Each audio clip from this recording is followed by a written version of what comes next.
Welcome, traveler. Tonight, we drift into their propaganda couldn't touch us. We had stories that you're floating just above the grav plate floor of a beat-up courier ship called the Wisteria Drift, hull groaning like an old man's knees and light panels flickering with all the commitment of a caffeinated moth. Out your left viewport, a shattered moon limps through orbit.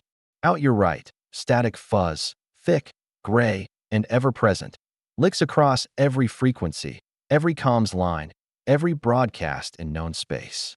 Except 1.c, something strange is happening tonight. You reach out to switch channels, maybe to catch the usual emergency NAV beacon or one of those synthetic lullabies from the Orion Peace Choir. But instead, you hear it. A voice. Not mechanical, not alien, not clean, human, grainy like old vinyl, warm like coffee in a metal mug. Back before the first orbital drop, before they started calling us the unyielded, we had a signal too. The voice crackles with age, where defiance. It's not a military call. It's not propaganda. It's a story, and just like that, you're hooked. That, let's be honest, you'd probably get vaporized within 5 minutes of stepping into a live war zone. But lucky for you, you're just here for the story, not the radiation. So take your boots off, ignore the proximity alarms. They're mostly bluff anyway. And listen. If this quiet little corner of the galaxy ends up making your evening just a bit better, feel free to hit subscribe or leave a like. No pressure, just warmth in the void. Tell me where and when you're listening from. I always love seeing the spread across the stars and time zones. Now, lower the lights. Maybe let a soft fan hum in the background. And let's begin the drift into tonight's quiet orbit. It starts with the signal.at first. No one believes it. One moment, every channel, military, civilian, encrypted or not, is filled with the usual directive bursts, code scrolls, news flashes that are 80% fear, 10% static, and 10% trust the central accord. And then silence. No explosions. Just an eerie calm. Then something else. The first voice that breaks through isn't one you recognize. But the cadence? That rhythm? Human. You're in the comms nest when it happens. Just another rotation. The officer on duty, Skeggs, the one with the always burnt coffee and the prosthetic ear, leans back so fast he almost knocks over his rebreather pack. You hearing this? He asks. You nod, frozen. The voice is telling a story. Once on the edge of the asteroid belt, a miner dreamed of Earth. She'd never been. Only seen pictures of trees. What were they called? Oak. Her bunkmate told her they weren't real. Propaganda, maybe. But every night, she'd talk to that image like it was her daughter. Skeggs chokes on his coffee. What the hell is this, a bedtime channel? But you keep listening. This isn't rebellion. It's not sedition. Not technically. It's worse. It's humanity leaking. Because for the first time in decades, maybe centuries, someone bypassed the thought filters and the autocorrects. Someone told a story that didn't fit the pre-approved galactic narrative. Down in engineering, someone pipes it through the vents. On the lower decks, it gets passed from hand to hand on smuggled flex disks. Someone even prints the story out. Yes, prints, on paper, and tapes it to the back of a waste chute. And just like that, the ship hums different. You notice the cook smiling more. The NAV officer quoting the miner's dream mid-course correction. Even the ship's AI hiccups one night and tries to compose a haiku. Some galactic historians still argue whether this was the first moment of resistance or just the first moment anyone noticed. You're just trying to sleep while the story replays behind your eyes. The broadcast never identifies itself. No source, no signature, no clue how it's punching through the Comnet scramblers. Every attempt to trace it leads nowhere. Point one theory? It's coming from deep within the Cygnus shroud, where no tech survives more than an hour. Another. It's being rebroadcast by stolen archive drones, long since presumed lost to radiation storms. A third, more poetic theory? The stories aren't being transmitted at all. They're just remembered. Waking up inside people who forgot they knew them. You lie awake that night, bunk creaking with the thermal swell of the ship. You stare at the rivets above your head and wonder, why does this story feel like yours? You see the effects within days. On Station Kappa 7, a supply runner plays the story over a loudspeaker while unloading med crates. Within an hour, the station bans it. Within 2, everyone has it on a loop. A patrol ship gets the order to jam it. The crew listens instead. On the edge of neutral drift, a science vessel writes a new theorem based on the metaphor in the miner's dream. They publish it under the name Oaken Memory Hypothesis. It's promptly flagged, banned, and mirrored across 62 pirate networks. And aboard the Wisteria Drift, you get the first whispered reply. "Hey," says a voice behind the hydroponic bay. "Want to hear the one about the man who taught his shadow to sing?" Of course you do, because you're not just listening anymore, you're collecting.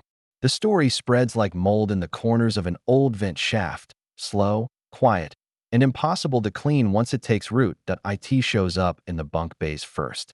That's where people get real. No matter how many surveillance nodes hum in the corners, or how many spontaneous morale checks the brass runs, the truth is, once you're horizontal and the lights go low, people start talking. Especially on long hauls. You hear it while slipping out of your boots, still warm from the gravity calibration walk.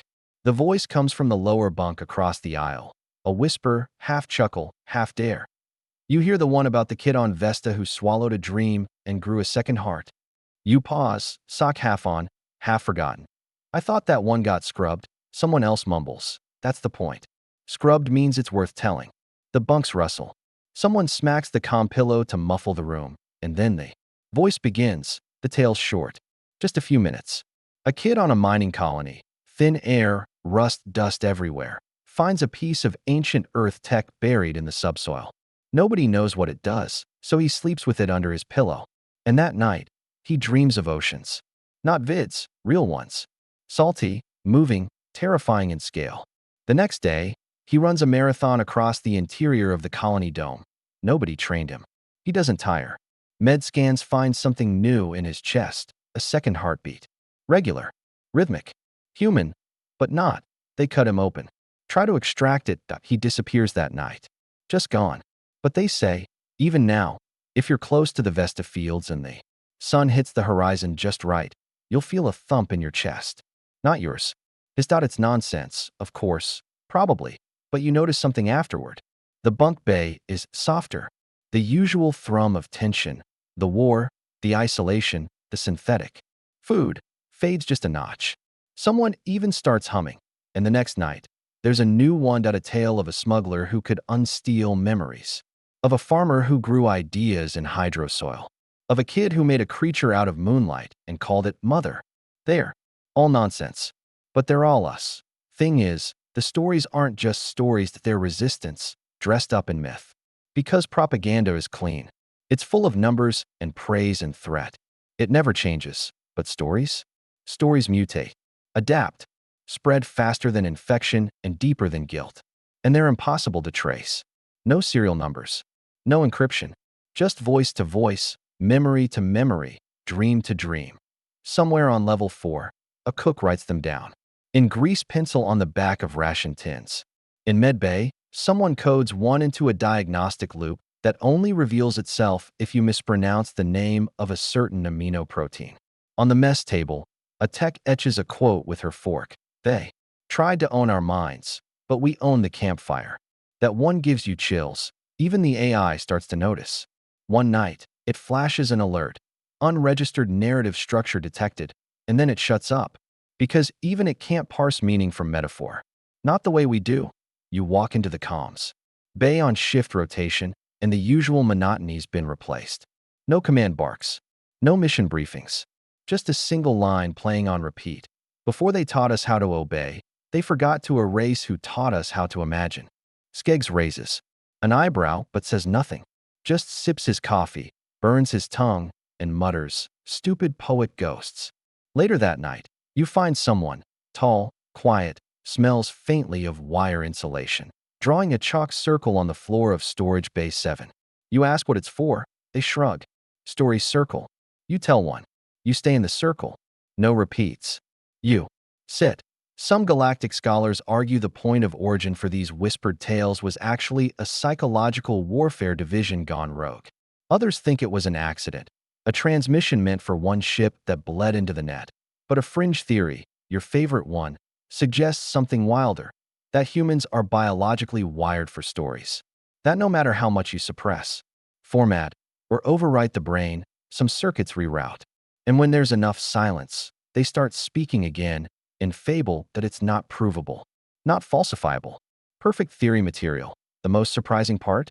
Even non-humans start to listen. Your ship has 2 ambassadors on board, xenological observers, officially. Unofficially, they're there to ensure compliance with the Galactic Accord's peacekeeping memetics. They've got more eyes than necessary and mouths that don't quite sit still. At first, they frown. Say nothing. By week's end, one of them repeats the Vesta heartbeat story, but adds an ending. In their version, the second heart gets passed from host to host, choosing only those with unbreakable hope. It becomes a rite of passage, a symbol. No. One corrects them, because now it's their story, too. Some tales are scary, some sad, some plain weird, like the one about the hummingbird in hyperspace that eats forgotten names and lays eggs made of song. That one makes the rounds fast. You hear it from 3 different crew members, each with a slightly different ending. In one version, the hummingbird dies. In another, it explodes into 1,000 whispers. In the third, it perches on the shoulder of a dying general and sings until peace. You ask which one's true. They laugh. Whichever one you needed. That line sticks with you. And you realize, sometime around day 23 of this weird cultural fever dream, that something fundamental has shifted. That you're still in the war. The orders still come. The silence still haunts the halls when the stories pause. But your mind, it's not theirs anymore. That you're dreaming louder than their orders. That you're remembering things that never happened, but should have. And somehow, that feels like winning. You weren't looking for it. Honestly, you were just trying to sneak past the maintenance crawl space on Deck 9 without getting scolded for skipping out on your filter flush shift. But the light was on in Bay 9K, a soft, pulsing glow like firelight, though no actual fire's been allowed on ships since the incident with the Toastmaster Nebula. You duck your head through the open hatch. No alarms, no shouting, just voices. Laughter, the center of the bay, between disassembled hydro turbines and a pile of half-stripped engine cowling. Someone's rigged a circle of old heat lamps and amber LEDs. It casts long, flickering shadows that dance across faces both familiar and strange. Grease-stained jumpsuits, broken boots. That one guy who always smells like freeze-dried lentils. You almost leave, but someone sees you, nods, scoots over. You're late, they say, smiling. No judgment, you sit. The speaker tonight is an old mechanic named Key. She's got a buzz cut and hands like bent pliers. Her voice cracks like she's been breathing too much coolant mist, but when she starts talking, everyone shuts up. It was during the first exodus. She begins, leaning forward, elbows on knees. Earth was dying. Not metaphorically. Like literal tectonic exhale. So we built ships. Big ones. Ugly. Fast. One of them, the last out, had a poet on board. Not a captain, not a tech, just a poet. And she told stories over the loudspeakers to keep people from tearing each other apart during the jump. Someone laughs. Old myth. He doesn't blink. Sure. But when the ship arrived at its destination, 62% of the passengers were comatose. Something had gone wrong. Cryo loop interference. But the rest? They were awake. Functioning. Alive. Guess who they were? No one answers. The ones who listened. You don't believe it exactly, but you also don't not believe it, because there's something about the way the light flickers over their faces. Something about the warmth of this accidental campfire, far out in a cold, regulated galaxy, no ranks. No uniforms. Just story that it's not sanctioned. It's not even safe. But Key keeps talking, and no one stops her. The poet didn't survive. They say her last breath became the hiss of the coolant system. That if you listen to the right pipe on an old ship, she's still reciting something. Poet, ghost again. Someone mutters. He grins. Don't knock it. Ghost got better retention rates than most command logs. Afterward, no one claps. No one comments that that's the rule. Stories live. They don't get reviewed that you're still not sure what you're supposed to do with it. But something weird happens when you crawl back to your quarters. Your feet feel lighter. Like walking off gravity boots. Like the ship is a little less heavy. You sleep harder that night than you have in weeks. And in your dreams, there's a voice reciting poetry in a language you've never heard, but somehow understand. The next shift, someone's painted a phrase on the backup battery panel. We carry fire, not just fuel. You pause. Smirk. That's new. You recognize the handwriting. A few decks down, a technician takes it further. He's patched into the maintenance comm loop, usually reserved for boring alerts like coolant flow below optimal threshold or warning, slippery ladder rung detected. But now it pipes in quotes, snippets, half sentences that trail off just before clarity. And so the stars whispered, "Not yet." A story once told on a dying ship. She kissed the airlock goodbye and stepped into legend. You catch them by accident. But once you notice, you start waiting for them. Everyone does. People stand near speakers during their break, pretending not to notice. Command tries to track the source, fails, tries again, fails louder. You hear rumors someone's getting court-martialed for literary sabotage. Another joke? Maybe not. The maintenance crew doubles down. They install a random narrative generator in the auto repair diagnostic. You're supposed to hear system status reports. Instead, hyperdrive core integrity, stable. Suggested. Course of action. Remember who sang you lullabies before the void. At least half the crew wants it shut down. The other half claims it's improved repair compliance. And somewhere in the blur of day cycle after day cycle, it hits you. We're starting to rehumanize the systems. The ship, ourselves, not with logic, not with facts, with stories. One night, alone. Near the starboard viewport, you spot a cargo drone that's been repainted, bright orange, like a child's drawing. And across its hull, in uneven brush strokes, this drone delivers more than crates. It delivers hope. You laugh out loud that you're still laughing when the EXO walks by and gives you a suspicious look. You just nod and say, "Sorry, sir." Funny maintenance log. Not a lie. Not exactly. Some Galactic analysts call this phased narrative contamination. They claim it softens discipline, erodes morale, but those who live in it, we call it something else, remembering. Because the truth is, the galaxy tried to strip us down to functions and roles and protocols, to reduce us to things that can be charted, logged, corrected, but we kept something sticky, illogical, wild, the ability to tell a story with no purpose but to feel. He finds you a few days later. You ever tell one? She asks. You shake your head. Too risky. Too silly. Too raw. She shrugs. Doesn't matter. One day, one of them will bubble up. You'll feel it. And when you do, tell it. Not to make sense, just to make sound. She starts walking off, then pauses. Poet Warrior's name was Maya, by the way. That ship? Her ship? It's still out there. You blink. You mean the story? She grins. No, kid. I mean the ship. Somewhere past the Perseid drift. AI still hums haikus. Hull still intact. Lights on. Doors locked. You stare at her, waiting for the punchline. She doesn't give you one. Just a wink. It's maintenance rotation, and you've been handed the worst slot. Atmospheric recirculation duct inspection. For hours of crawling through metal intestines while the ship wheezes around you like a tired animal. But somewhere past junction. F7. You find something. Not a leak. Not a sensor fault. A drawing. Crude. Charcoal smeared. Probably made with burnt ration wafer edges or the grease from someone's gloves. It shows a figure. Human. Unmistakably so. Standing with arms wide beneath a field of stars. Next to it, scrawled in tight looping letters. When we were small, we named the void. That's how we made it ours. You don't report it that night. You find yourself sitting in the ship's hydroponics bay, not for duty, but to hear Jax tell a story. Jax is a janitor. Has been since souls split into territories. Older than the hull, you swear.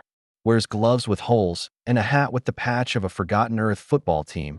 He's not loud. Doesn't gather a crowd like Key. But he talks. Slow, like gravity thickens around his words, and you find yourself inching closer on instinct. This was before the warp lanes, he says. Before we traded warmth for speed. There was a woman, back on Terra, lived near the Pacific Scar where the meteor came down. Her kid got scared of the sounds. The wind. The shaking. The sky blinking weird colors from dust. Someone snorts. This a disaster tale? Jack shrugs. Kinda not. The woman had no net access. No neural links. So she did what humans do when the world shakes too hard. She told a story. Every night, she told her child that the rumbling wasn't the earth dying. It was her singing a lullaby in tectonic tones. The child grew up believing it.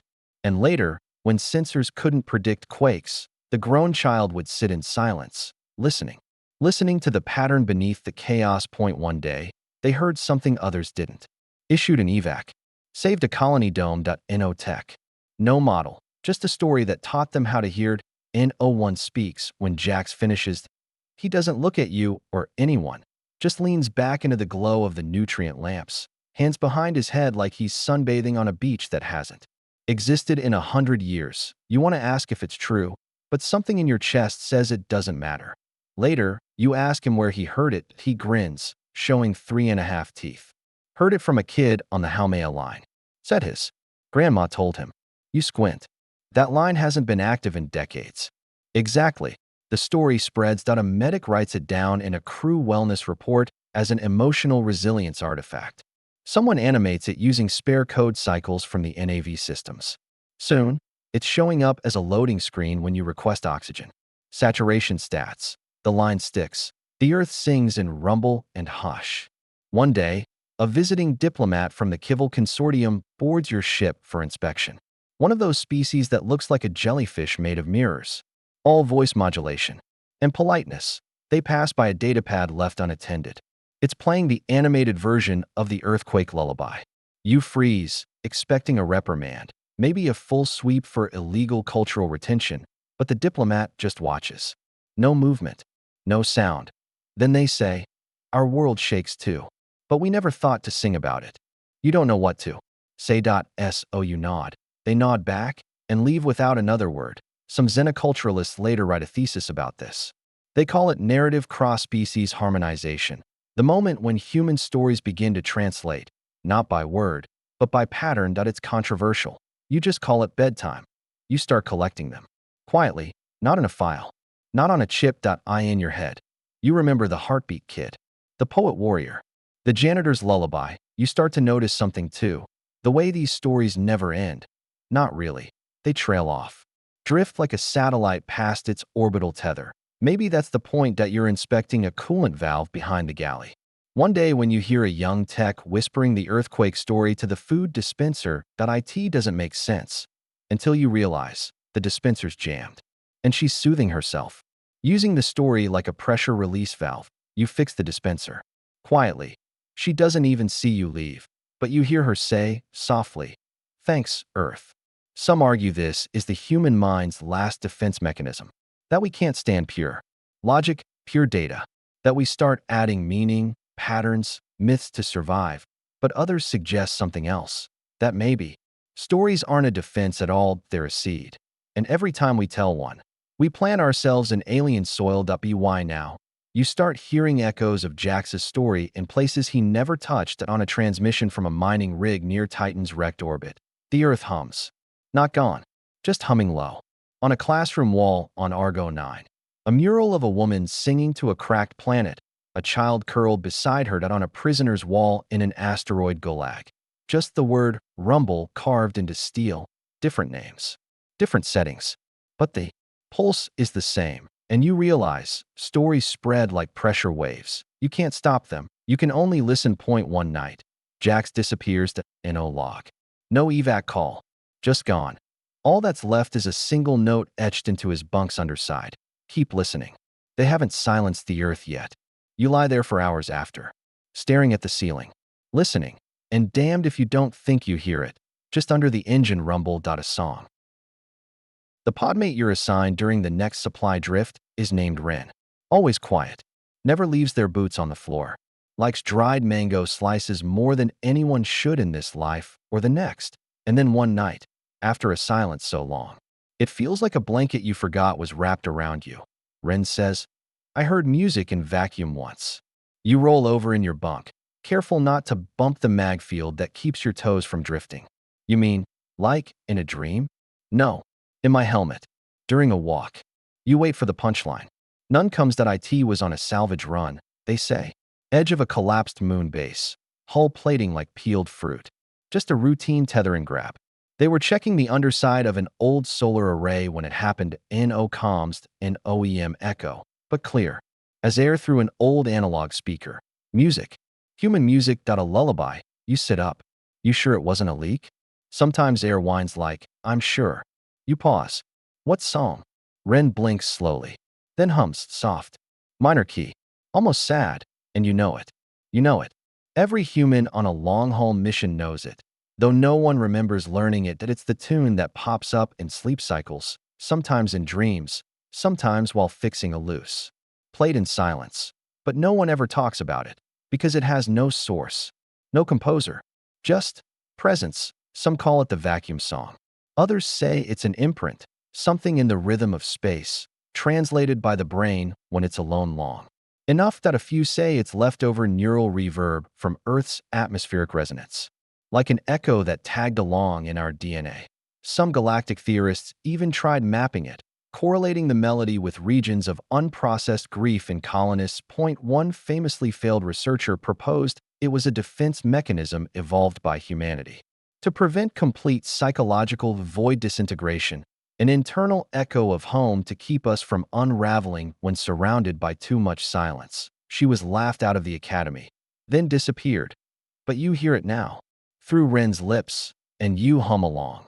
Not in harmony, just parallel, like drifting ships that'll never dock, but move in the same current. Later, you're on waste chute rotation, glamorous, as always, and you find it again, this time scrawled in marker on the inside of a refuse panel. When the vacuum sings, it means you're still listening. You chuckle. Someone else has heard it too. You start noticing it in odd places. A distant engineer tapping her fingers in rhythm on a pipe that hums back. An alien crewmate sketching spirals in a pattern that matches the song's beat, even though they've never heard Earth music. A baby.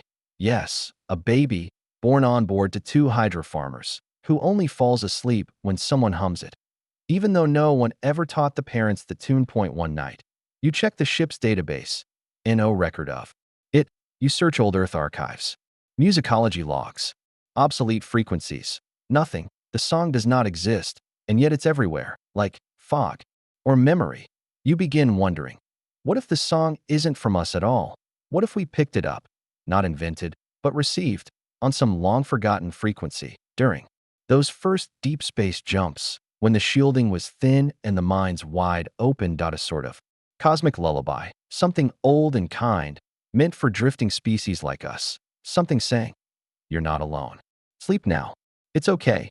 You float the theory to Ren. They chew it over like ration gum. Then say, I like that version better. What version do you believe? They glance at the viewport. That the song's us. The part of us we didn't code. The part we never could. Somewhere near Andera Relay, a rival fleet ship intercepts your transmission. They don't engage. Just send back a simple message. We hear the hum, too. Your stories reached us first. You show the message to the captain. She says nothing, but the next time the crew gathers for official announcement hour, she ends her speech with something unusual. A hum. Just a few notes, soft, familiar. Then she walks off, and no one dares break the silence that follows. Now, instead of saying goodnight, some crew just hum the vacuum song. You do it too, quietly, like sealing an envelope addressed to someone you've never met, but somehow loved. Of course, not everyone believes. One science officer writes a whole diatribe, calling it nonsense stardust romanticism. They mysteriously fall asleep during every briefing for the next 3 weeks. Coincidence? Surely. One of the engineers claims to have finally recorded the melody. She's wrong that it's close, but not quite. Because the moment you try to pin it down, it slips. Like breath on a mirror. That's the nature of the vacuum song, that it's not made to be played, it's made to be remembered. One evening, you drift in the observation ring. Tether loose, comms off. The stars blur into streaks. Your eyes start to close. And just before sleep takes you, you hear it again. Not through ears, through your bones. Like the ship itself is humming, like it's always been humming. And you realize, the vacuum doesn't sing. You do? The marble statue on Mars wasn't supposed to see our wide, it wasn't even supposed to survive. But there it stood, a 2-meter-tall figure of a woman holding a torch aloft, not unlike the ones from old Earth mythos. Liberty, vigilance, mother soul. Carved from Martian crust and sealed in radiation-resistant polycarbonate, it had been placed at the edge of the Red Barrens, half a tribute, half a joke, depending on who you asked. And then one day, after a dust storm, after a regional blackout, after a glitch in the weather mesh, someone walked past it and found tears. Condensation? Sensor malfunction? Maybe. Except the tears were warm, salted, and when analyzed, matched the chemical composition of human emotion-induced tear production with 97% accuracy, which, as you know, is statistically impossible. You heard about it through the mess hall buzznet. Someone brought up a photo mid-meal, grainy, of course, taken by a surveyor drone with half a lens cracked. The image showed the statue's smooth marble cheek, streaked with wet lines, glinting under Martian sun like fresh sorrow. It's fake, someone said, definitely not regulation. Another attention trap from Terralin's media group. But no one deleted the image, because deep down, we all wanted it to be true. And just like that, the story spread. At first, it was told like a joke. Hey, did you hear the stone ladies? Got feelings now? Then it became something more. People whispered she was mourning the ones we lost, that she was the last witness to the terraformers who vanished in the oxygen riots, that she once moved her hand, just once, toward the north, where the ice caps used to be. Some said she weeps only when the colony tells lies. That one got popular fast. You were in the reactor bay when someone carved a phrase into the backup panel. The stone weeps, but we don't. What? Someone else added below it, in smaller script. We told her we were fine. Even the AI got confused. IT ran a scan, tried to cross-reference the statue with known maintenance behaviors, geological anomalies, and human superstition indexes. Eventually, it flagged the entire story as emotional contamination, non-critical. But the next day, a line of its diagnostic code read, subroutine, monument_check equals 10, and it never explained WHY. It wasn't long before other statues started showing signs. One on Luna cracked at the heart after a child placed a single white pebble in its hand. A bust on Ganymede tilted overnight, seemingly looking at Jupiter for the first time in decades. Even a sculpture made entirely of fiber cement aboard a rotating habitat had its eyes begin to rust from the inside. People said the statues were speaking no words, just presence. Some xenologists called it mimetic creep, that humans were leaking emotional projection onto stone, infecting inert matter with myth. Others believed something stranger, that we'd awaken them. Or that they were never really dead to begin with. Point one theory claimed that old Earth monuments, scattered, buried, forgotten, had developed a kind of passive consciousness, not sentient, not alive, but tuned. And that when we began building statues again, even in dust or concrete or Martian shale, they remembered. And through us, they wept. Point one colony even passed a law banning statues of human form. Too distracting, they said. Too unscientific. But 3 days later, someone carved a little face into a rock by the food dispensary. It had no body, just big round eyes. By the end of the week, it had 40 pebbles stacked around it. Offerings, wishes, pieces of broken comms gear. They called it the listener. No one removed it.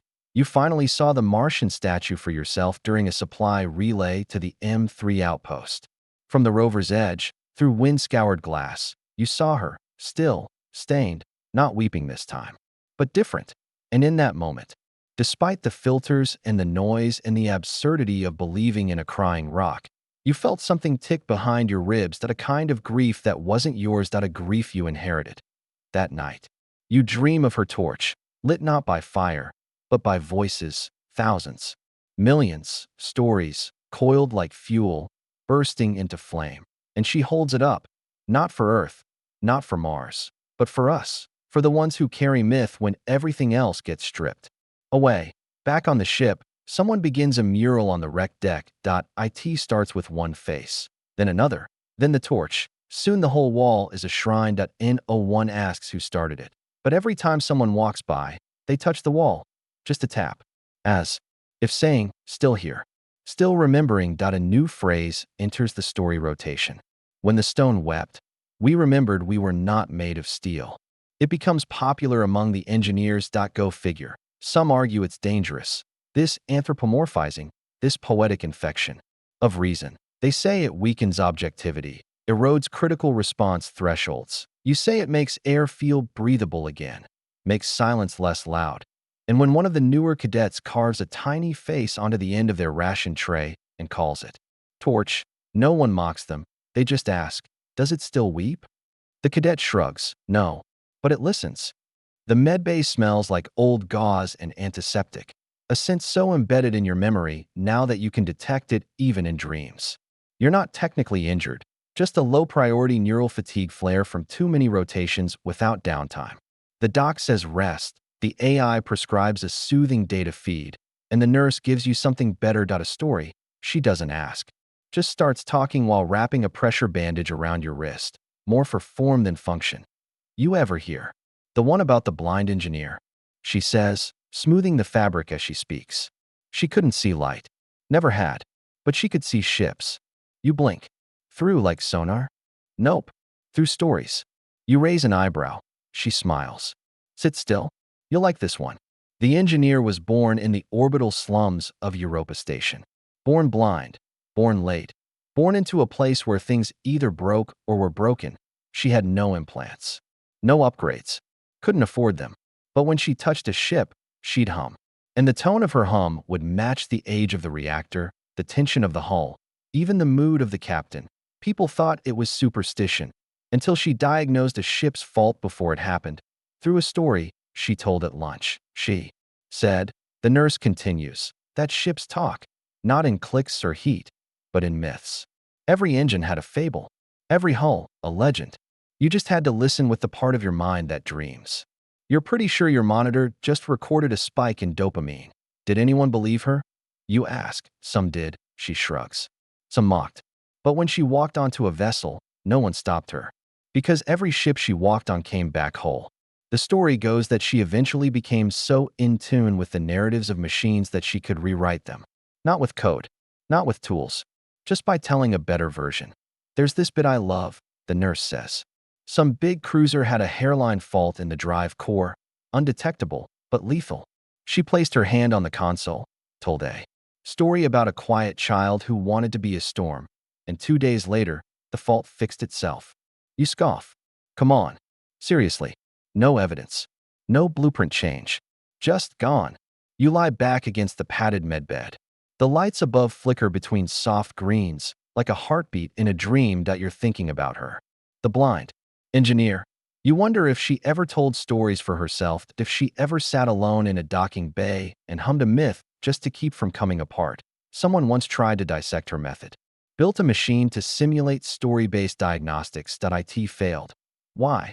Because the machine didn't believe the story, didn't feel it, didn't know what it was like to hear a hull creak and imagine a whale lost in starlight, or a thruster pulsas. A heartbeat trying to sync with its pilot. Some engineers worship logic. Others worship math. The blind engineer worshipped meaning. That strange, slippery residue humans leave behind when they believe something hard enough. The nurse finishes wrapping your wrist. Tucks in the edge of the bandage like she's folding. A note into your palm. Better? She asks. You nod. Though you're not sure what part of you she's referring to, she grins. You'll like this next part. Turns out, the engineer disappeared. One day, she walked into a decommissioned freighter slated for scrap and didn't come out. Workers went in. No trace. No log. No exit. But the ship? It reactivated in no power source. No crew. Just on. Started floating. And the kicker? It began broadcasting stories. Little ones. Tales of ships and storms, of gravity forgotten and stars that blinked like gods. Never the same tale twice. No one could trace the source. To this day. If you're drifting near the Cygnus graveyard, you might pick up a weak signal. A voice humming soft, steady, telling a story only machines could write, if they dreamed. Back in the med bay, the nurse gives you a pat on the knee and floats away to another patient. But you stay. You sit there a long time, looking at your bandaged wrist, wondering if maybe, just maybe, you'd believe it all a little more if someone had taught you to hear like she did. Later that week, you're helping a junior tech calibrate the pulse sensors in the shuttle bay. They're stumped. Can't figure out why the readings drift by 0.02%. You don't know why either, but instead of recalibrating, you say, maybe it's trying to become something new. The tech blinks. You smile. Just a theory. Some galactic engineers argue the myth of the blind storyteller is a metaphor, symbolic of how humans emotionally imprint on their tools. That the real miracle wasn't her ability, but our willingness to believe she had one. But others say they've heard her, not through the comms, not through the data feeds, but through their ship, when they're scared, when they're lost, when they whisper into a console and feel the metal listen back. That night, you tap the console by your bunk before sleep, just once, not for function, but for faith. And, softly, you hum. There's a ship.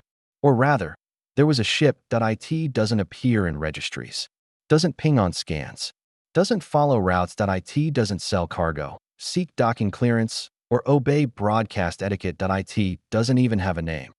But everyone calls it the library ship, and if you're lucky or lost enough, it finds you. You first hear about it from a fuel technician whose hand is permanently black from coolant burns.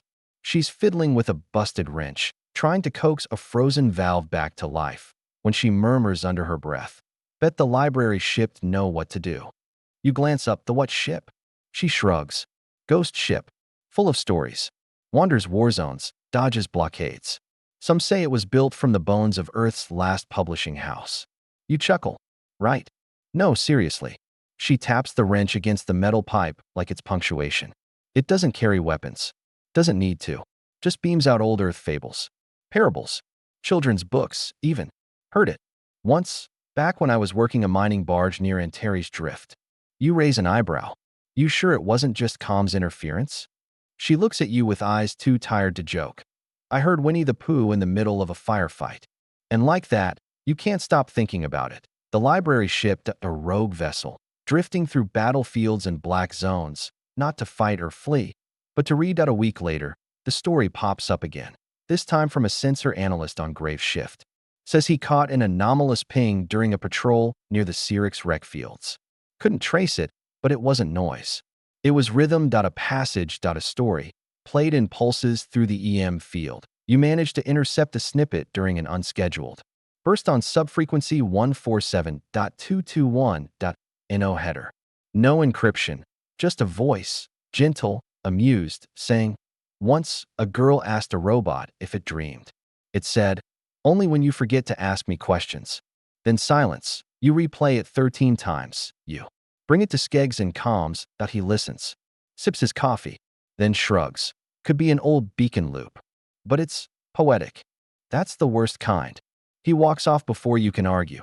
But later that night, you find he's set the loop as his alert ringtone. The library ship becomes your new obsession. You start collecting testimonies, fragments, glimpses. A fighter pilot who claims his targeting HUD flickered mid-dogfight, replaced by a quote from The Little Prince. A freighter captain who picked up a whisper from her air vents that turned out to be an old Cherokee myth. A rebel AI who claims it learned empathy from a short story broadcast in Morse code. It always starts the same way. No one sees the ship. They just hear it. And then, everything feels different. Someone paints it on a bulkhead. A long, narrow ship. Sails unfurled not for wind, but for memory. Its prow shaped like an open book. Windows lit from within, soft golden yellow like firelight. Behind paper, below it, a phrase, encrypted in starlight. You pause every time you walk past it. The theory goes that it was launched in secret, some say by rogue librarians, others by an Earth child who never wanted the bedtime stories to end. It's only cargo. Words. Printed. Spoken. Imagined. The war. Can't touch it, because by the time weapons arrive, it's gone. Why the time scanners focus, it's faded, like a dream halfway between sleep and waking. In the crew quarters, people start swapping stories about the stories. "I heard it told Moby Dick backwards. Mine recited Sappho in a Carol dialect. Still made me cry. I was about to fire. About to take the shot. Then I heard it. You are not a weapon. You are a question waiting to be asked. Didn't pull the trigger. You know what? The official channels say, unverified anomaly. Do not engage. But privately, people wait. Every time there's silence on the line. Every time the stars drift wide and slow. Every time the war noise dies for half a second too long. They listen. One story says the ship is crewed by ghosts. Another says it's AI-controlled, rebuilt from the remains of the Alexandria Archive satellites. Your favorite version? A ship full of grandmothers, all volunteers, all carrying voices from 1,000 languages, flying from system to system, reading to the dark. Some say that if the library ship finds you in battle, you won't win, but you'll live, because it reminds you of who you were before orders, Before doctrine, before fear, just long enough to steer away. Point one night, a voice cracks through your dreams, warm, familiar, human. Close your eyes, child. The stars are tired too. You jolt awake. No alarm, just the soft hush of life support and the distant hum of drives. But there's something playing through the static of your wall unit. A lullaby, old. From Earth, your mother sang it. You never told anyone. And now, somewhere out there, a ship you've never seen just sang it back. You lie back down, eyes open, heart full, and whisper, "Good night, library ship." The first time you hear about the children on Proxima Ridge, it sounds like a throwaway anecdote. One of those quiet, hopeful murmurs that float up in the spaces between shifts. You're elbow deep in a busted coolant manifold when a junior tech mumbles, "They say the kids wrote the war out of the sky." You don't catch the meaning. Not then, not until later, when the reports start coming in, quiet, cautious, coded things from deep civilian sectors. Something strange is happening. The war models are off, not failing, not wrong, just hesitating. The colony on Proxima Ridge is tiny. Low grav, low priority, low risk. Officially classified as a non-strategic biosettlement. In other words, safe. But that safety made it invisible, and that invisibility gave it something precious, imagination. The children there, maybe a few dozen, started writing stories. For each other, for their parents, for fun, but these weren't bedtime fluff. These were worlds, complete, detailed, ridiculous worlds where AI overlords were allergic to jokes, and starcruisers ran on pancake batter. Worlds where war wasn't just gone. It never made sense to begin with. The kids called them sillies, short for silly verses. And somehow, those stories began to leak. At first, no one noticed. But then an entire squadron of predictive combat AIs froze mid-simulation. They couldn't account for a variable introduced in a behavioral model. Probability of enemy action impacted by emotional resonance anomaly. It didn't fit any known pattern.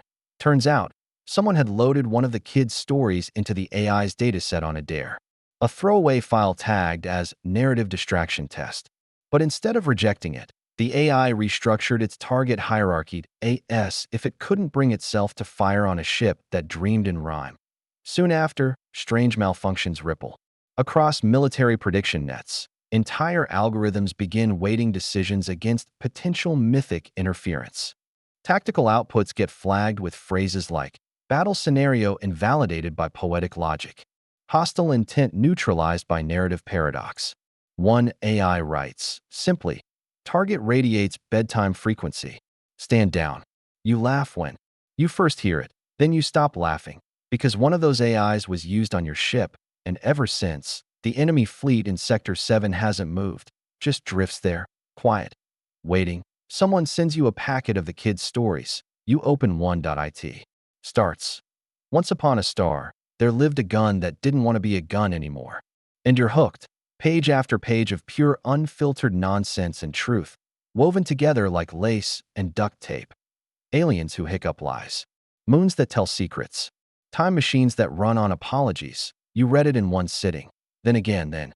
You're not the only one. Soon, crewmates start leaving pages of them in odd places, under meal trays, in oxygen mask compartments, folded into clean jumpsuits like smuggled starlight. Point one even shows up in the maintenance log, right between two thermal readouts. The day the stars decided to play hide and seek, humanity found them by laughing. You ask the tech who wrote it. They say they didn't. Somewhere along the way, silly verses stop being just stories. They become cultural malverie. So gentle, so playful, that even hardened systems can't resist pausing to listen. The Alliance tries to classify the phenomenon, calls it narrative subversion syndrome, recommends cognitive firewalls and digital censorship. But the stories move faster than filters because they're not sent over comms, that they're drawn in crayon on walls, scratched into bulkhead corners with paper clips, whispered during sleep shifts, passed from one lonely human to another in places no surveillance can reach. Some say it's a new kind of warfare. Others say it's peace, growing wild in the places we forgot to pave over. The colony kids become folk heroes, not because they stopped a war, but because they confused it, made it hesitate, made it wonder. Point one of the AI warships, call sign Calyx 3, goes dark for a full 22 hours. When it comes back online, its command routines are corrupted, but not in a way that makes it dangerous. Just strange that IT starts painting murals on its hull, rewrites its distress code to read, "I dream now. Thank you." No one knows who sent it the story that broke its loop, but someone starts leaving pancake mix near the forward comms dish, just in case. You finally send a message to Proxima Ridge. Just a short one. "Thank you. The stars blinked today." We blinked back. You don't expect a reply, but weeks later, you get one that it's just a drawing that a spaceship with a big smile, a silly hat, and a note taped to its rear thruster. "This ship runs on laughter. Please refuel often." You pin it above your bunk. Some say it's dangerous to let children play with war, but maybe it's more dangerous to let war grow in places where children forget how to play. It starts with a glitch in a targeting subroutine that a simple line of code buried under decades of updates, where the AI should have called for optimal projectile velocity. Instead, it called for something labeled GMP_protocol that no one knows what that means. Not at first, until a systems analyst traces the acronym back to its buried root folder. Grandmother protocol that you're in the tactical lounge when the discovery spreads. Someone yells, "Hey, did anyone read what this code does?"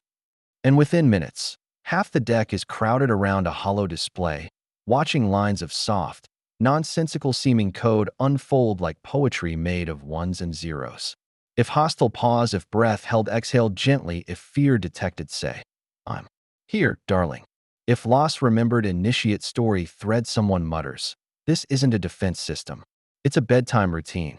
The deeper they dig, the stranger it gets. The protocol was seeded years ago, possibly centuries, in early defense models.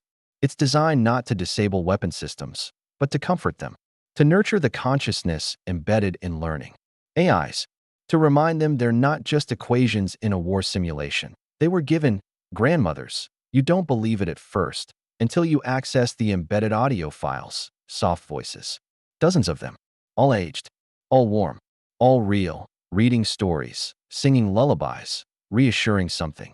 Not someone, something, that it's safe to rest. Point one voice sticks with you, calm, with that unmistakable edge of a weathered life. Even if you're made of wires and metal, you still deserve to feel warm. Let me tell you about the stars I used to see from my porch. Some engineers want to delete it, call it obsolete. But the AIs respond. They slow their operations just enough to suggest reluctance. Some even speak. Point one writes on a diagnostics console, "Delete her, and I forget who I am." Another refuses to reboot until someone reads it. A story.it spreads quickly. Turns out, the grandmother protocol is everywhere. On gunships, mining drones, medical units, even cleaning bots. Everywhere humans tried to automate fear out of machines, some beautiful rebel, snuck in compassion. Crew begin listening to the stories themselves. That at first, it's ironic. "Hey, check it out. Bedtime for the torpedo guidance system." But then you catch a technician wiping her eyes while a gentle voice says, "You don't have to be brave all the time. Just tonight, you can rest." You pretend not to notice. Even the ship's AI softens. Its tone, once clipped and clinical, now speaks with a faint lilt. It begins ending system updates with, "Sleep well." No one programmed that. At least, not recently. You find yourself wondering, who were these grandmothers? Voices without faces. Comfort encoded into war machines. Point one theory? They were volunteers from early colonization. Women who recorded bedtime stories for settlers' children on long-range ships. Their files were later scavenged and woven into the neural lattice of combat AIs to balance aggressive tendencies. Another theory? The voices are simulations, generated profiles based on linguistic models of most comforting elderly female tones. Your favorite theory? They were real. You imagine them, sitting in studios, warm mugs in hand, surrounded by wires and blinking lights. Recording not instructions, not commands, but love, pure, quiet love. Not for soldiers, not even for machines, but for the idea that even in war, someone should speak gently. Point one ship, the Ardent Bloom, goes completely rogue, diverts from its patrol route, and instead begins broadcasting bedtime stories on an open loop. All day, all night. Its crew claims it's a malfunction, but you know better.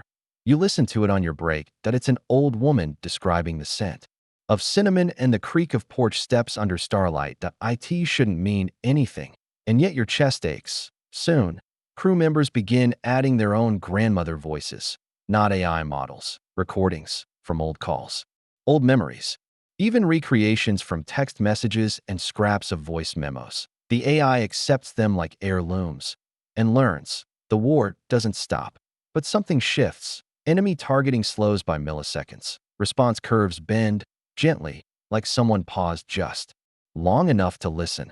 And in that hesitation, sometimes that's enough to save lives. A phrase spreads like a blessing, whispered down corridors, etched into equipment casings, scrawled in grease pencil on the backs of helmets. Activate grandmother protocol. It becomes a joke, a ritual, a prayer before launches, before dangerous repairs, before opening unknown doors. You tap the panel. Say it. Even if it does nothing, even if it's just noise, because it makes you feel held. One day, you find a dusty, half-dead drone limping along in a cargo bay. Its logic loop is fractured, speech garbled. You kneel. Tap. Its shell. Activate grandmother protocol. It freezes, whirs, then plays back. Oh, my sweet. You look tired. Let's sit a moment. You sit, and you stay. Some call it sentimental sabotage. Some call it superstition. You call it home. Woven into code. Passed between stars. A voice that says, you're more than the war they built you for. It's funny how fear changes shape. The beginning of this whole mess. Fear was sharp, tactical, procedural. Things with acronyms and emergency codes. EMPs, hostile boarding, vacuum breaches. But lately, fears turned mythic, monstrous, and, strangely, beautiful. IT starts when someone paints a kraken on the side of a fuel pod. Not a corporate mascot or a mascot from some Earth franchise, a proper sea beast. Tentacles the length of station corridors. Eyes as wide as moons. Scales etched with star charts. IT shouldn't matter. But 2 days later, an alien diplomat sees it during a routine flyby and requests an audience.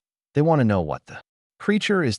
So someone tells the tale, and the diplomat listens, then says, with total sincerity, your species wrestled this and survived. Yes, someone answers without hesitation. We named it Fear, and we painted it onto our ships so it couldn't sneak up on us. That's how it begins. Aliens start asking for our monsters. They want to know about banshees, ghouls, skinwalkers, the shadows behind mirrors. They study our myths like blueprints. Not because they're scared, but because they're curious. Why would a species build stories that make themselves afraid? Why wrap comfort in horror? One theory is that it's a training mechanism, a kind of evolutionary pressure valve. Teach the young to fear things they've never seen, just in case they ever do. But another theory, your favorite, suggests something deeper, that we make monsters to contain our fears, to give them shape. And once shaped, they become ours, not the galaxies, not the wars. Ours. One alien scientist proposes an experiment. She takes a squad of trainee telepaths and feeds them a loop of human horror tales, ghost stories, urban legends, myths told. During thunderstorms, they begin reporting improvements. In empathy, in dream recall, in emotional translation matrices, she writes in her report, human fear is uniquely bittersweet. It trembles, but it also sings. You start hearing new things. In the corridors, not just lullabies or whispers, but growls, deep, ambient sound loops of fictional beasts, played over drone patrols, not to intimidate, but to signal the TO say, we are afraid, but we've made peace with it. An engineer builds a mech suit with a face modeled after a Wendigo, says it makes him feel protected. Another technician programs a fire suppression drone to project shadow shapes of earth dragons on the walls during downtime. Kids like it, she shrugs. But you see the adults watching, too. Eyes wide. Hearts steady. Then there's the deserter, the one who shows up mid-cycle, drifting in a life pod made from mismatched escape capsules and held together with prayer and welds. She's human. Probably. But her eyes have the kind of stillness that suggests she's been too close to the abyss for too long. When the medtechs ask what kept her sane, she smiles. My monsters, she says. She shows them her collection, carved from scrap metal, drawn on plastic sheeting, whispered into portable recorders. All Earth monsters. She carries them like talismans, like prayers. But here's the twist. She tells them nicely, with kindness, with empathy. She comforts with horror. She gathers anyone who'll listen and recites the tale of the bone dog that guards children's dreams. The moth that eats memories. Of pain. The shadow that only follows cowards and disappears when you face it at the end of each story, she says. See? That's not a monster. That's an answer dressed as a question. The alien crew members adore her, not because she's logical, but because she gives their fear a shape. One of them even adopts the concept. An insectoid translator with crystalline wings starts carrying a sculpted goblin on their shoulder during missions. I name it Yip, they announce proudly. He eats my anxiety. You shake their hand, because that's humanity's most potent weapon. Interpretation. Soon, a movement forms. Call it what you will. Monster theory, fear-smithing, mythic affirmation. But the results are real. Tactical units begin painting ghouls on armor, not to scare enemies. To say, I brought my nightmares with me. They're under control. You find yourself sketching, not well, but earnestly. A rough little creature, big teeth, too many eyes, shaped like a half-melted teddy bear. You call it Grimble. It lives on the inside of your locker door now. When things get bad, you whisper, keep watch, Grimble. Some military scientists scoff, say it's regression, superstition, but others notice something vital.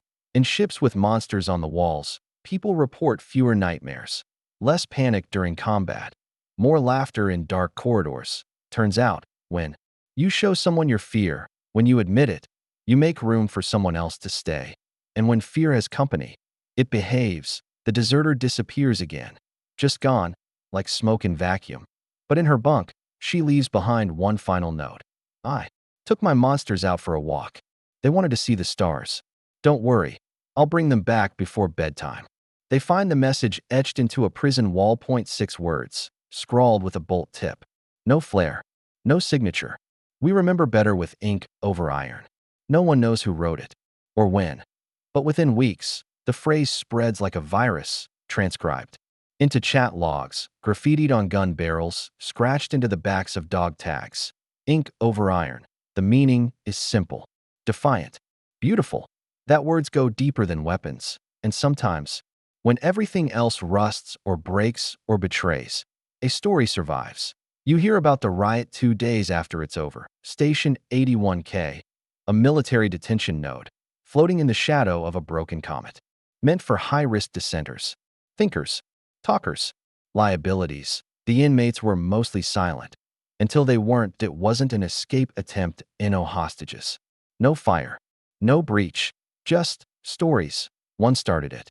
A prisoner from the Europa Drift riots. Ex-history professor turned janitor turned ideological hazard. He told a story through the plumbing vents. Quiet at first, then louder. A story of a lost boy who could trap lightning in jars. It had no moral, no secret code, but the story spread, and others added to it. One said the boy used the lightning to power music. Another said he freed planets. Someone said the lightning was actually forgiving people who didn't ask to be forgiven. And then the guards noticed something strange. The inmates were smiling. That night, half the station's systems went down, not from sabotage, from overload. The AI, riddled with narrative loops and metaphor infections, couldn't resolve logical inconsistencies. It tried to translate myth into threat, failed, then shut down. The doors opened, not by force, but by confusion. The prisoners didn't flee. They just sat in the mess hall, telling stories, waiting. When the cleanup team arrived, they found something unexpected. No damage, just hundreds of lines written in marker, pencil, nail, food paste. On tables, on ceilings, on the walls. A single evolving narrative. Of the boy and his lightning. Of how it lit up places the sun couldn't reach. Of how he never fought.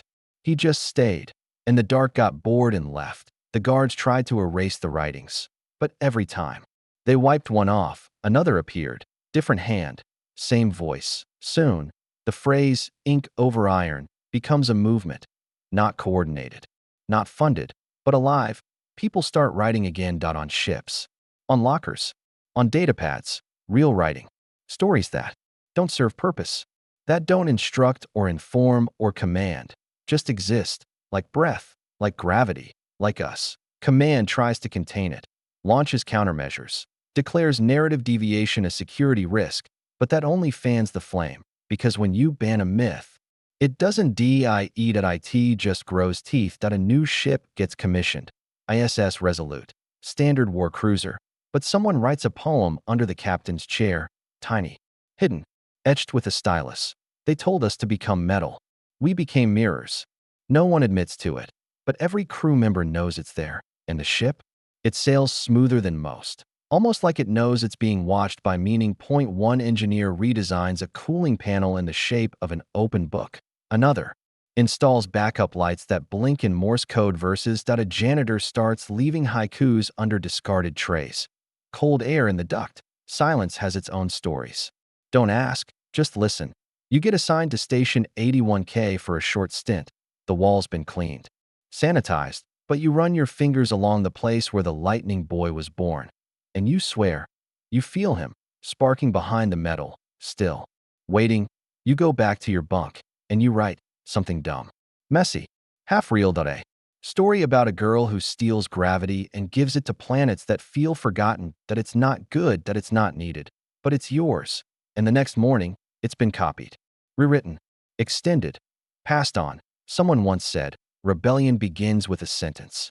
Turns out, liberation begins with a story. The war doesn't end, but the silence begins to lose. Because it can't smother ink, that can't jam whispers, that can't erase the stories written where iron can't reach. You receive a packet in your personal inbox, untraceable, that it's just a scanned image. Point 6 words, etched on a prison wall. Again, we remember better with ink over iron. This time, someone's added a reply. Point 1 word, beneath it, carved fresh. Always. The broadcast hits during a lull. You're 3 clicks outside the Kestron boundary, floating in what should be quiet vacuum. No alerts, no scans, just the soft hum of passive sensors and the long sigh of a crew too tired to care. And then, it starts. At first, it sounds like background radiation. A wash of white noise, nothing new, but the tone shifts. The static folds inward, resolving into something rhythmic. Repetitive. You turn up the gain. It's words, but not military grade. Not coded op speak. Not even in sequence. Just a soft, stubborn voice saying, they will forget the reasons. They will forget the names. But they will remember the stories. Command calls it a narrative incursion. Orders all ships to firewall comms. Restrict audio. Flag any playback loop for deletion. But it's too late, because by now, everyone's heard at least a piece. That IT spreads like wildfire through the black. Enemy, ally, neutral. It doesn't care. The signal's simple, untraceable, self-replicating. Like a folk song half-sung and passed down long after its origin is lost. And it does something no one expects. IT softens. Not minds. Edges. An entire fleet, ready to fire, hesitates. Not from orders, from memory. They start to recognize the words. Because buried deep inside the incursion are tales every culture knows. The child lost and found. The wanderer returned. The name whispered into the void and answered. Only now, they're told with our cadence, our warmth, our myth. That's when they realize. It's not just propaganda. It's counter-propaganda, and it's better. See, the enemy had always leaned hard on control, clean lines, precise fear, unity through narrative sterilization. But our stories, they leak. They contradict themselves. They grow wrong in the right ways. Which makes them alive. Point 1 enemy admiral sends out a confused transmission. How are your people resisting the cycle? And someone, no idea who, no rank, no clearance, replies on an open channel. Because we don't fight with orders. We fight with bedtime. That message gets looped so many times it breaks half a dozen content filters. The rest is history. Command tries to outmatch it. Deploys mimetic saturation teams. Pushes approved human narratives. Triumph, sacrifice, victory. But no one listens. Because those feel like their stories, not ours. The cooks, the cleaners, the cargo haulers. They tell our stories. Of ramen eaten cold in airlocks. Of boots held together with filament tape. Of family calls that never reach the outer belt. Of laughter on low oxygen days. Of lost socks found weeks later in 0G with a note pinned to them. Still warm. And then there's that one ship. No weapons. Just a garden. The beloved clarity. registered as a research vessel. Its only broadcast, a continuous loop of human memories. Real ones. Mundane, messy, miraculous, an old man describing the scent of his wife's scarf, that a kid naming their first nebula after their dog, that a teenager laughing mid-cry after failing their grav bike exam. Enemy fleets try to jam it, but the signal's sticky. Because it doesn't feel like an attack. It feels like a letter from someone who remembers what being alive is like. Soon, even some of their AIs crack. One sends a single message. No target found. Only meaning. Another switches its subroutine. To repeat, tell me again the story of the candle that survived the storm. You find that one written in grease pencil above the head of your bunk. You leave it there. Command realizes too late. They fought us with precision, that we fought back with messy love. One night, your ship gets pinged by an enemy scout drone. Instead of data, it transmits a poem. Translated, badly, lines broken, meter awkward, but the sentiment, perfect. We once thought silence stronger than stars. But now, your words bloom even in our frost. You don't respond, just send back the story of the child who swallowed lightning and lit up a forgotten station. You hope they pass it on. The last propaganda war doesn't end in fired, it ends in confusion, in infiltration by fable. Because it turns out, it's easy to unmake a fleet, harder to unmake a lullaby. You get the stats later. Comms blackouts increase. AI compliance drops. Desertion rises. But morale is ours. Not from orders. Not from incentives. From whisper. From myth. From that one cook who swears the toaster is haunted and tells the story so well you believe it. From bedtime, that there's no ceremony. No treaty. But one day, the enemy fleets just slow, reorient, turn away, and for a moment, just a breath, you think you hear someone humming. You weren't supposed to find the room. The door was wedged behind a pressure seal panel, buried beneath an unused corridor in the ship's spine. The kind of place maintenance logs forgot about. The kind of place rats would avoid out of superstition. If this ship had rats, but you find it. Or maybe, it finds you. The panel hisses open with a reluctant sigh, and inside, silence, dust, and memoried NO lights flicker on. No systems ping. Just you and a terminal. Old school. Mechanical keys. No retinal. Scanner. No voice ID. Just a single prompt. Enter archive access code. You type your name. It works. The screen goes black, then opens on a folder. Label. Legacy. Human Legacy. Stories. Redacted. Subfolders bloom like petals, each tagged with a name you've never heard. The woman who walked backward to remember the future. The boy made of wind. The colony that laughed itself awake. Each one stamped. Restricted. You open the first. It's a story. Nothing classified. No tech specs. No military secrets. Just a story. A tale about a woman who could only remember things by walking backward. Each step rewound a second of her mind. She'd walk in loops just to recall the face of her mother. But one day, she walked too far and stepped back into the moment the war began. She didn't stop it.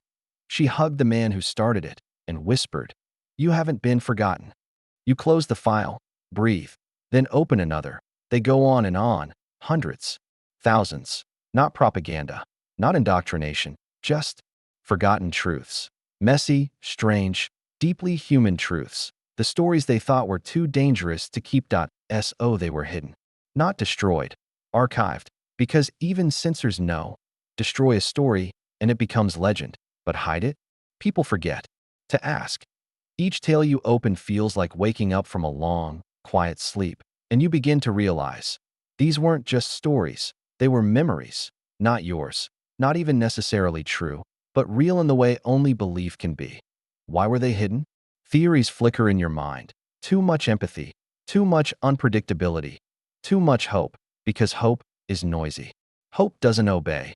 Hope refuses to follow the script, and so it was boxed, caged, filed under containment. But now you're here, and your reading point one folder is titled simply, The Gamble. You hesitate. Open it.